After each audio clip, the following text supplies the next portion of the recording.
It's the start of a new month and the start of a new day of CNN Student News. From the CNN Center, I'm Carl Azus. First up, officials are investigating the cause of a deadly stampede in India that killed more than 140 people and wounded dozens more. This took place around dawn yesterday when tens of thousands of worshippers were making their way to a temple for a religious service.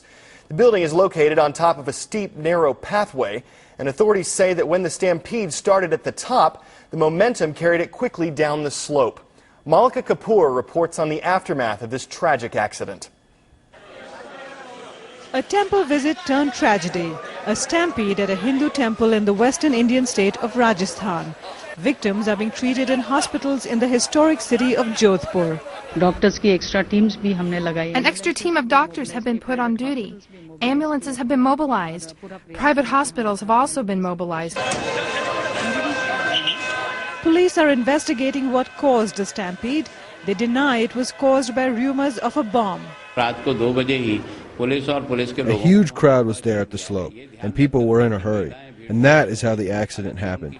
Thousands of worshippers had gathered at the Chamunda temple to mark the first day of Navratri, a 9-day holy period in the Hindu calendar, usually a time for celebration, not for tragic scenes like this one. Malika Kapoor, CNN, Mumbai.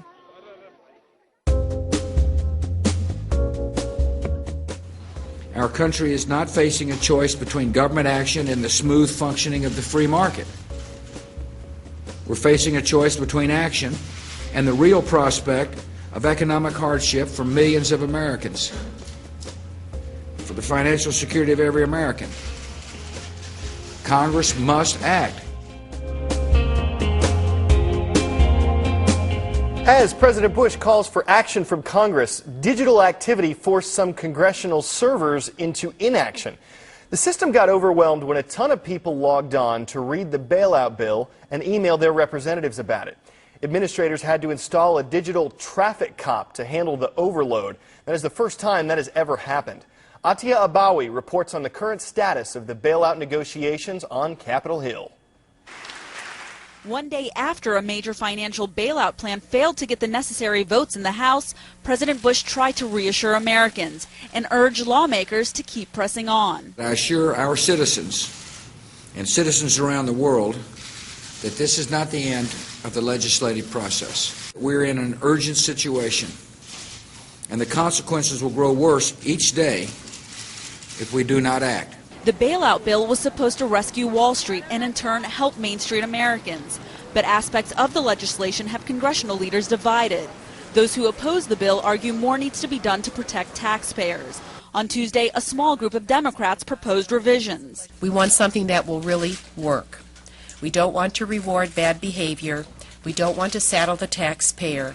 Admitting the bill is not perfect, those in favor of it say it's more than necessary. This doesn't solve the problem, this proposal, but it puts a tourniquet on a patient who's been severely wounded. And hopefully that stops the bleeding long enough so that we can get that patient to the hospital and get them fixed up. Some lawmakers on both sides say they remain confident a rescue plan is possible. Still, experts warn Americans shouldn't take the situation lightly. You've got to stop charging things on your credit card. You've got to stop spending money on things you don't need. You've got to understand this is very serious, people. Okay, now there was some good news on Wall Street yesterday as stocks rebounded after Monday's historic drop. The Dow Jones Industrial Average, it indicates how the overall market is doing, added 485 points. That is the third largest one-day point gain in the history of the economic indicator. Time for the shout-out. Which of the following is not a type of fruit? Is it rambutan, arugula, lychee, or kumquat? You've got 3 seconds. Go!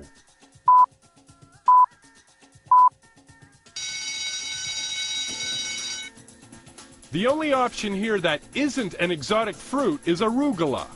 It's an herb. That's your answer, and that's your shout-out. None of those fruits may be part of your normal diet, but you'll have some extra info if you're shopping for them, or even more familiar fare.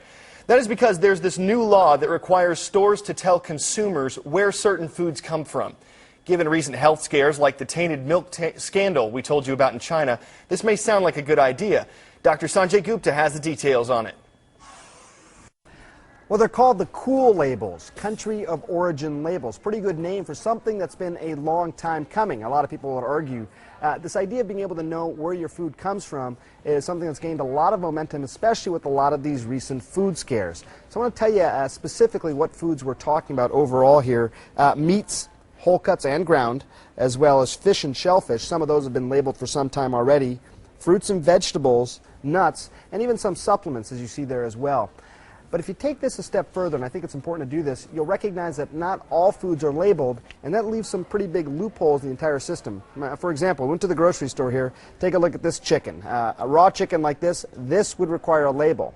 But if it's cooked or processed in any way, it no longer requires a label. So this chicken, for example, over here would not. Even something like raw peanuts. Peanuts over here, you would have to have a label which country these peanuts came from. If they're roasted, though, they no longer require a label. And the thing that I think perhaps is most concerning is when it comes to fruits and vegetables. For example, this cantaloupe has a product of the USA label on it already, but if it's cut up in any way and put into a fruit salad, it no longer requires a label. Now this is important because a lot of the food scares, for example, have come specifically from processed foods. Now if you want to get your lamb specifically from New Zealand, or you want to get your grapes specifically Chilean grapes, you're going to be able to do that more likely than before, and these labels are going to come in all forms, little stickers, little twist ties, little signs. But keep in mind that some of the most recent food scares as well in the United States have come from within the United States. For example, that E. coli scare in spinach, that came from California. So this is a good move, but doesn't quite go far enough yet. Stay tuned. Back to you for now. Thanks, Sanjay. Moving from groceries to grades now, and something most graduating classes have in common, a number one student. Getting top grades often earns the title of valedictorian. You know that. But a Florida school district is considering doing away with that honor because officials are concerned it promotes too much competition in the classroom. Scott Johnson of affiliate WJXT in Jacksonville reports on the controversial proposal. For many students, it would be the ultimate accomplishment, but for most, it's never a possibility. To be number one in the class, the valedictorian, a title the St. Johns County School District may be eliminating. The high school principals met as a group last year. They felt that it creates such a competitive atmosphere that's not always healthy among students. Margie Davidson works for the district and says this is a divisive issue among district officials. Some think having a valedictorian is important. They felt that in some cases students are very competitive, but it's a good kind of competition. It's kind of real world. There is somebody that's going to be first. Faith Villanueva was number one at Nice High School last year. Now she's a freshman at Duke. I didn't feel stressed like competing for that spot. I was just trying to do my best in high school, and I just kind of ended up in that position. She says as long as the district keeps grade point rankings and only gets rid of the title, being valedictorian isn't much more than giving a speech. It wouldn't be too big of a deal if they did away with it, but I know it's important for other people. Personally, for me, giving that speech at the end of the year wasn't a big deal, but I know for some people that would be really important for them. One concern is that students are taking courses that are a little easier just to get the better grade and skipping out on courses they may need. If the district does decide to do this, it won't be immediate. They don't feel it's fair to do it to kids who are already well along in their high school career. It probably happened at the freshman year. So we're still several years out from making a, blanket decision. Before it makes any decision, the district says it wants to hear some opinions from the public, and so do we. Should schools stick with these kinds of student rankings or just toss the titles? Head to our blog, tell us what you think.